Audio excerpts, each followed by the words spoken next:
Mucho se podrá discutir sobre la Fórmula 1, pero al menos en circuitos hay para todos los gustos. Rápidos, perfectos, míticos y... esos. Pero antiguamente existía una obsesión con hacerlo todo grande.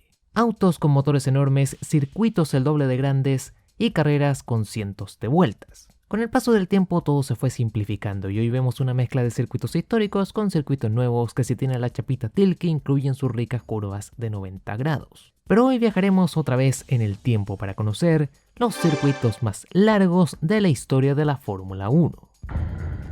Curiosamente, el terreno donde está construido Interlagos sería adquirido en 1926 para construir casas, pero la grave crisis económica de 1929 provocó un cambio de planes, construyéndose un circuito que fue inaugurado en mayo de 1940, el que estaba basado en el extinto circuito Roosevelt de Nueva York. Interlagos en su larga historia tuvo varias modificaciones, pero el trazado más extenso fue el original, que se usó desde 1940 hasta 1978. La primera cita sería un GP no puntuable a modo de prueba, carrera que ganaría el argentino Carlos Reutemann. Ya en 1973 se correría el primer GP oficial, y los latinos dominarían este trazado original. Fittipaldi ganaría en el 73 y el 74, Carlos Pache en el 75, quien tiempo después perdería su vida en un trágico accidente aeronáutico. Y ya que fue su única victoria en Fórmula 1, se rebautizó el circuito como Autódromo José Carlos Pache. Niki Lauda ganaría en el 76 y el último en ganar sería Carlos Reutemann en su Ferrari en el 77, por lo que solo un europeo pudo ganar en 5 GPs. Pero en esa última cita de 1977 varios pilotos se quejaron sobre la dura superficie del circuito, y por ello en 1978 la Fórmula 1 correría en el nuevo circuito de Jacarepaguá mientras que Interlagos era reformado. Sufriría un leve recorte en su extensión, ya que desde 1979 a 1989 el circuito midió unos 7.8 kilómetros.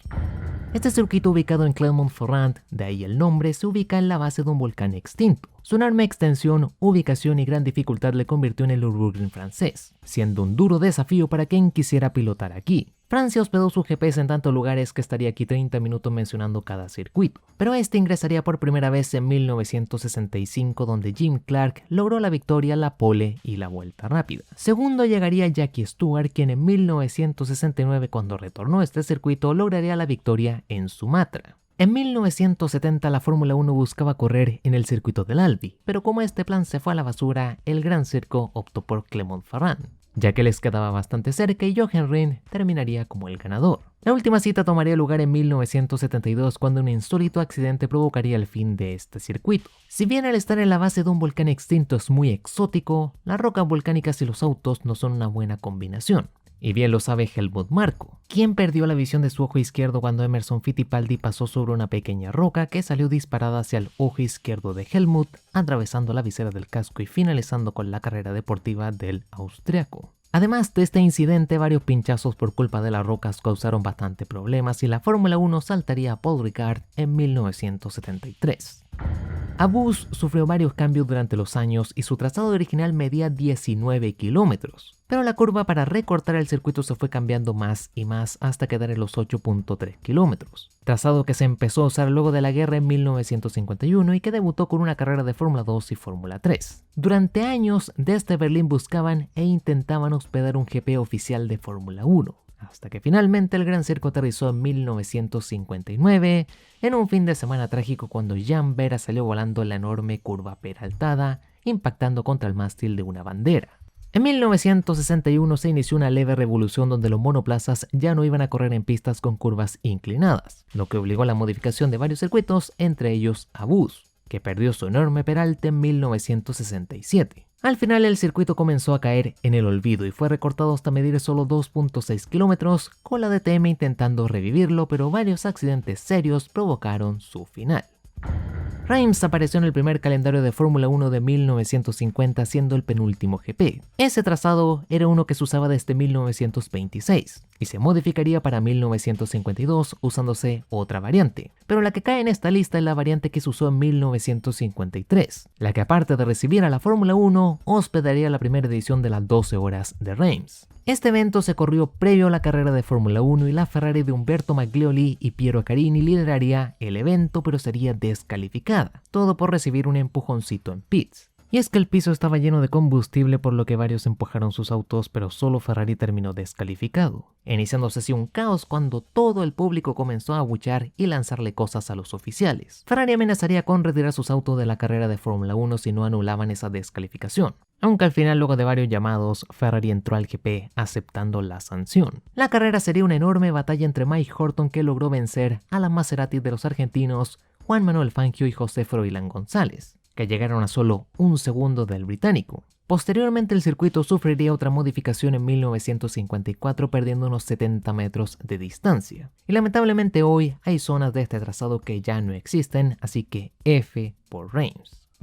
Sebring pasaría de ser una base de entrenamientos para pilotos de B17 para ser uno de los circuitos con más historia de todo Estados Unidos. Todo se lo debemos al ruso-americano Alec Ullman, quien se inspiró en el mítico Le Mans para montar su propio circuito y organizar carreras de clase mundial, que lograría llevar a la Fórmula 1 a Estados Unidos, ya que por ese entonces las 500 de Indianápolis contaban para el calendario, pero nadie iba a esa carrera. Brabham, Moss y Brooks se definían el título y en una emocionante carrera Bruce McLaren terminó como el ganador, y un exhausto Brabham, que tuvo que empujar su auto a la meta, terminó como el campeón mundial. Emoción que no sirvió de mucho porque el evento fue un fiasco financiero al tener poco público. Pero el hitazo de este circuito era las 12 horas de Sebring, un evento que aún se disputa y cuenta para el campeonato americano de la IMSA. Inaugurada en 1922, esta pista se ha transformado en un ícono italiano, el hogar de los tifosi donde se vuelven locos si Ferrari gana. Durante su historia pre-Fórmula 1, esta pista fue prácticamente un cementerio, y es que la velocidad trae consigo ciertos riesgos, y más en la era donde no había ni barreras, ni cascos, ni cinturones. En 1955 se correría en el trazado completo de Monza, la que incluía su famoso óvalo, y Juan Manuel Fangio ganaría la carrera en su bellísimo Mercedes W196 Streamline. Esta sería la última carrera del primer campeón de Fórmula 1, Nino Farina, así como el último 1-2 de Mercedes hasta el GP de Malasia de 2014. El trazado de 10 kilómetros se usaría hasta 1961, cuando el desastroso accidente de Wolfgang von Trips se llevó la vida de 15 espectadores más la del piloto, corriéndose desde entonces sin la zona del óvalo. Spa-Francorchamps es uno de los circuitos más bellos del mundo, sobre todo con su famosa curva que no tengo que ni nombrar. Pero antes de ser un circuito moderno, era un simple trazado que usaba caminos públicos. El original medía 15 kilómetros, pero el que debutó en Fórmula 1 sería de 14.1 kilómetros, que se comenzó a usar luego de 1939. Fue uno de los circuitos en el calendario inaugural de 1950, donde Fangio salió victorioso en su Alfa Romeo. Los italianos dominarían los siguientes años, con Farina ganando el 51 y Ascari el 52 y 53. Fangio nuevamente ganaría en el 54 pilotando para Maserati y el 55 pilotando para Mercedes, con Peter Collins ganando la cita de 1956 en su Ferrari antes de una pausa, con el circuito retornando en 1958 cuando se le recortaron unos pocos metros. Una de las secciones más famosas del viejo trazado sería la Masta, la curva más peligrosa del mundo según Jackie Stewart. Esta especie de chicane se tomaba a toda velocidad y las velocidades medias del sector superaban los 300 km por hora. Si a esto le sumas postes de luz, casas y granjas alrededor, te hace entender el por qué Jackie Stewart la calificó así. La cruzada de Sir Jackie por el aumento de seguridad haría que en 1970 la Mazda desapareciera del trazado. Y es que en el viejo Spa, Jackie Stewart tuvo un duro accidente que mandó su BRM directo contra la bodega de una granja, quedando boca abajo, bañado en gasolina y con varias costillas rotas. Como ya mencioné una vez, los pilotos de Fórmula 1 odiaban este trazado, pero los pilotos fuera de Fórmula 1 lo amaban, lo que queda demostrado cuando Sir Jackie Stewart organizó un boicot para tumbar los 1000 kilómetros de Spa de 1972, pero los pilotos de la resistencia no le apoyaron. Un trazado difícil que tuvo muchas fatalidades, que terminó con muchas carreras y el cual cambió para siempre en los 80s cuando fue modernizado. No existe circuito más mítico en el mundo que provoque tanta atracción como Nürburgring. Todo inicia con las Eifelrennen, carreras organizadas por el ADAC cada año desde 1922 que se disputaban en trazados de caminos públicos. Esta pista se terminaría en 1927 y se inauguró con una carrera de motocicletas. Desde entonces, y luego de cientos de carreras, se ganaría el apodo del Infierno Verde, convirtiéndose también en el hogar del Gran Premio de Alemania, una prueba titánica que solo los más experimentados y hábiles eran capaces de ganar. Fangio, Ascari, Clark, Stewart e X, por nombrar algunos, fueron los que emergieron como los nuevos Ringmaster de la nueva era. mientras que Phil Hill fue la primera persona en marcar un tiempo bajo los 9 minutos en las prácticas del Gran Premio de Alemania de 1961. Sabiendo de la fama de este circuito, la ADAC organizaría los 1000 kilómetros de Nürburgring. Luego aumentaría el desafío a las 24 horas de Nürburgring y toca mencionar la mítica epopeya de los torinos argentinos en las 84 horas de Nürburgring. Pero volviendo a Fórmula 1, en 1967 se modificó levemente el circuito para intentar ralentizar los autos, aunque no sirvió de mucho. Y este Nürburgring sería el más extenso de la Fórmula 1 por solo 25 metros. Denny Hulme ganaría aquel 1967, aunque el 68 Jackie Stewart lograría la victoria, y hasta el 73 se intercaló los triunfos con el otro Reinmaster, el belga Jackie Ickx, que ganó en 1969 y 72. Los últimos en ganar en el viejo Nürburgring sería Clay Regazzoni en el 74, Carlos Reutemann en el 75 y James Hunt en el 76, cuando el famoso accidente de Niki Lauda le puso fin al infierno verde en la Fórmula 1, creándose en 1984 el GP Strecke, con la Fórmula 1 disputando aquí el GP de Alemania de 1985, y el cual apareció otras veces en el calendario como el Gran Premio de Europa. El número 1 no puede ser otro que Pescara, el que fuese el hogar de la Copa Acerbo desde 1924 y que tuvo como primer ganador al Commendatore Enzo Ferrari. La última edición de este evento se disputaría en 1961, y durante su historia se hicieron varios cambios, pasando de autos de Grand Prix previo a la guerra a Sport Cars, a otra vez monoplazas, a un formato de resistencia y un sinfín de añadidos que buscaban poner a Pescara en lo alto de un evento mundial.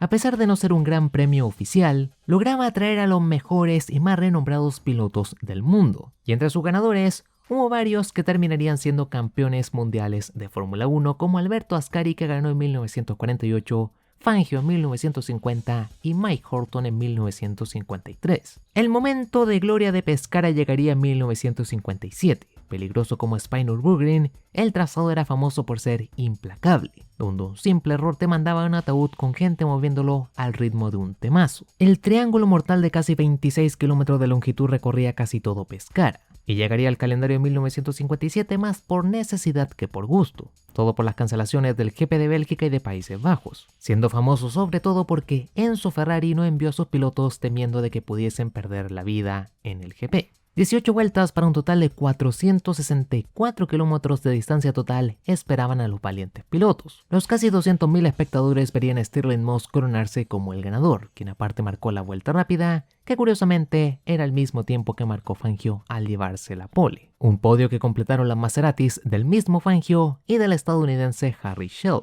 Una ocasión única que nunca será superada, ya que los circuitos hoy por hoy suelen rondar los 5 kilómetros de distancia. ¿Cuál de estos trazados es tu favorito? ¿Tienes algún circuito o trazado de ese circuito como tu favorito? Invitado quedas a dejarlo en comentarios. Por mi parte, espero que disfrutaras del video. Si te gustó, deja tu like, suscríbete, dale a la campanita y todas esas cosas. Y cuídate, que el mundo está muy loco. Discord del canal en pantalla, donde podrás unirte al mundo de los memazos formuleros. Y por mi parte, sin nada más que agregar, soy Spectrox y nos vemos en el siguiente video.